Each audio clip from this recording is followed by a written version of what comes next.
Can I tell you, I thought the three of you were fantastic on the Oscars. Oh, thanks. Really were. Yeah, we had fun. I was there in the mezzanine, and and with all that was going on, when you came out and said, "Hey, I was just getting out of a costume. Anything going on?" Did I miss anything? I Yeah. said, "This is why the Oscars need a host." Yeah, because yeah. the room immediately felt like now we can Yeah, breathe. kind of diffused it for a second. Yeah. Yeah. Yeah. Well, I had a great time. I hope they asked me back. I hope they do too. Yeah. I mean, you seem very comfortable there, and that's a huge I was. job. Yeah, no. I was just excited to perform, and I love writing jokes for specific things, and Yeah. I just like working hard on something, and then like actually doing it is the fun part. Yeah.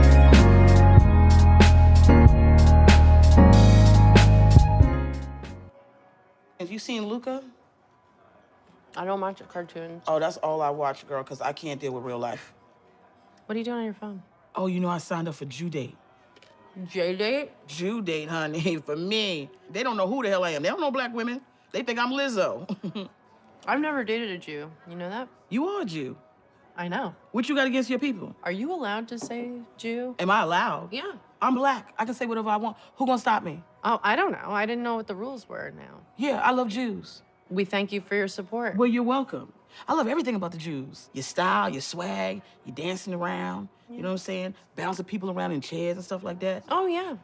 Welcome to Behind the Lens. Wow, and somebody that's behind the lens, in front of the lens, everywhere on it right now. Creator, writer, director, producer, star, currently, of everything here with Life and Beth, which is a terrific show. It really is. You've done so many great things. This is one of the greatest. Thank you. And one of the most honest, raw, interesting, and real, I thought, watching it. This is Amy Schumer. Welcome to Behind the Lens. Thank you so much, and thanks for those words. Yeah, Really well, it really moving. is, and I the minute I started watching it, I kept saying, God, this feels real. With the comedy and everything else, it's the truth that's out there, right? Is that what you wanted to do? I love things that are grounded in reality, both in story and in performance. I think the most interesting work comes out of that. So, yeah. Yeah. So why now? You're 40. That's no secret. Right. And you've decided to do this, which is really, I guess, somewhat autobiographical in some ways. Not completely, maybe half, right? Right. Yeah. So why now is just while I was pregnant, I wanted to tell this story. It just kind of hit me. And I really loved Bo Burnham's film, 8th Grade. Yes, great show. And there was that scene where she's in the back of a car and she's deciding what her boundaries are and how far she's willing to take it with this guy.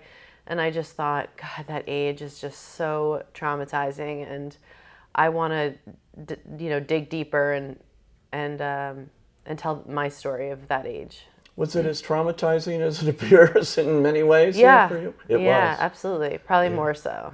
Really? Yeah. And so now you've gone back to explore that from a different vantage point, which a lot of people don't get a chance to do, maybe in therapy. But but you rarely get to, film it and see it. Yeah.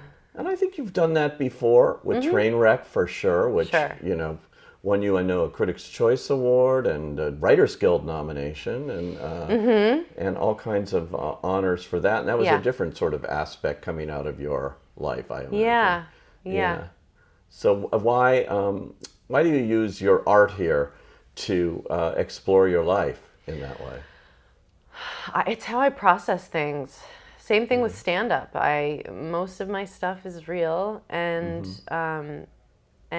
the way my brain works, and for my strengths is in the remembering of detail and how things felt and what they meant to me, and recounting them and telling that story. So, so that's why I don't know if someday I will be down to write a completely fictitious character and what they go through, but for now I'm writing what I know. Well, I love the relationship with your mother in this. In fact, I thought in the beginning when I was watching it, oh no, you've written her out. Yeah. And she's so interesting with the way it's weaved in and out, and wonderful actress there. Yeah, Laura Benanti. Oh, incredible. She is so good. Yeah. Everything she's done on stage and everything else. But that performance, that relationship, how does your own mother deal with it? You actually sat down and showed it to her? Yeah, she read all the scripts, and because I wanted to make sure that she had no hard feelings about anything. And she fact-checked like 2 things that were minor details. And the rest of it, she just said, go, this is your story too. And I've made peace with my choices. And then she saw the show and she was really proud of me. And Laura, who plays my mom, and her are different enough that, you know, it's not like a complete portrayal of my mother. Yeah, and others in the show too. You're weaving in real people or people that may recognize themselves. And do you call them as a writer here and say, hey, I'm going to do this and I just want you to know? Definitely. Is I that show a them must? every word. Yes, that's a must for me. Yeah.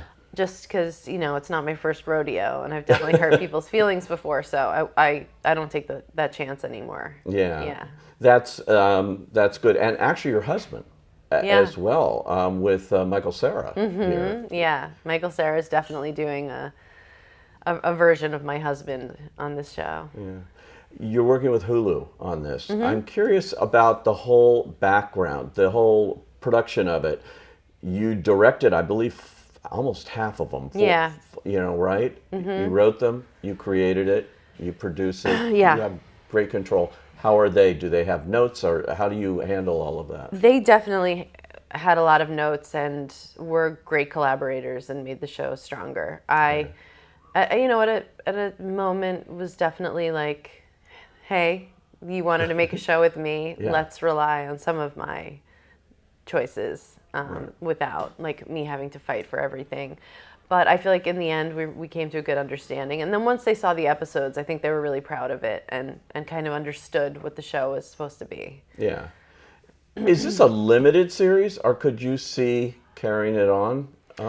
No, I mean, we're definitely doing a second season, and we may do more than that. I don't, you know, I'd love to keep making it, so. Because a lot of actors are going into television now. They love the word limited, and they can do. It's called a hard out. It's a hard out, like 6 episodes, and you're done, and you've done it. And I was talking to John Wells about that, who's done series after series lasting 15 years. Yeah. But he did one now that is, you know, has a hard end date. It's you know, and they're using it that way. But you'd like to have this kind of outlet, I imagine, then.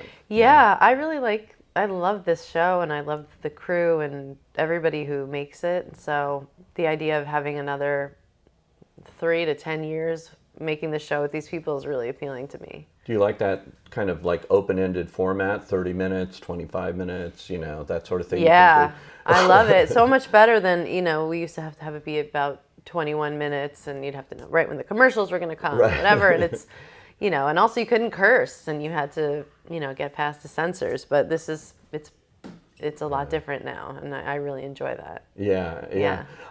You know, when you did Inside Amy Schumer, which I love that show too. Thank you. That was so much That's fun. coming back as well. It is? Yeah, in December it'll be back. Oh, great. Yeah. That's good to hear, yeah. Because I know Kevin Kane was on that show as well, and he's, of course, in this. Oh, yeah. Perfectly cast as your boyfriend. Your right? I know how to write for Kevin. You really do, right? Yeah. You know how to write for yourself. I hope so. Yeah. Yeah. Well, you know, I mean, that's a talent to be able to put that on the page and, you know, and play it out like that. It's kind of the hardest for me. I like writing other people more. And giving them the chance to be funny more, you know, and then I have to remember to give myself something to do as well. Yeah. Yeah. I have to ask you, you kept a secret here for a long time. Yeah. And if I can pronounce it, trichotillomania. Very close. Very close. When I saw that, I had never heard the term. I thought it could actually be a Godzilla movie, Godzilla versus trichotillomania. It's a pretty terrifying name. It is a terrifying name. Yeah, it's trichotillomania. Okay, yeah. and that's compulsive hair eyebrow, Tearing and your hair eyelash out. pulling. Yeah, Something nobody knew about you. yeah. Why Yeah. did you keep it secret so long and now decide to tell the world? Well, I was always really ashamed of it and was hoping to kick the habit. And becoming a parent, you are trying to get rid of guilt and shame all day, every day. It just comes with the territory.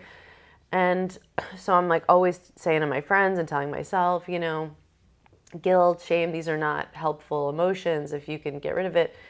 And I thought, I don't want to have a big secret anymore. I want to tell this part of my life. And I think it might make people feel better and feel less shame about their own habits and problems and compulsions. Because everybody has something. Yeah. And I'm proud that my thing only hurts me. It doesn't hurt anyone else. Yeah. And and it's been it has been very therapeutic to share. And a lot of people have reached out and been grateful that I did so. I think it's very, very helpful. Actually, the organization behind it has commended you. Yeah. And come out and said, nobody's done this. Yeah. And that must feel good to have that kind Definitely. Yeah. You never know how something's going to go. And right. And because it's something that I still struggle with, it's not like, there could be an opinion about that. And so I don't know, but everybody's been really warm and the feedback's been great.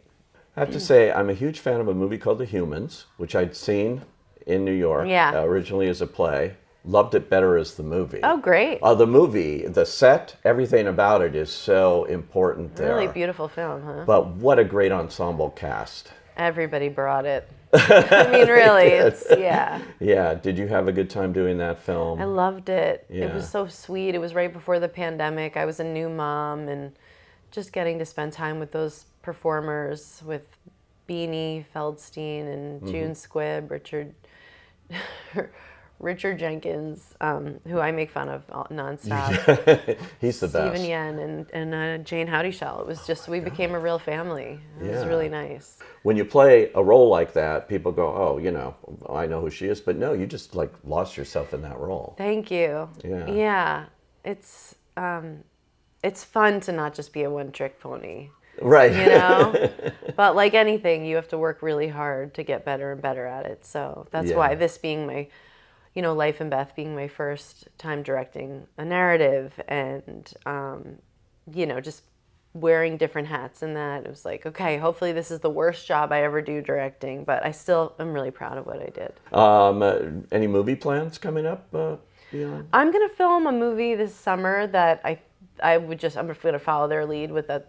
No press has gone out about that yet, but that's really fun. Yeah. And that'll be with a comedian I'm friends with. Oh.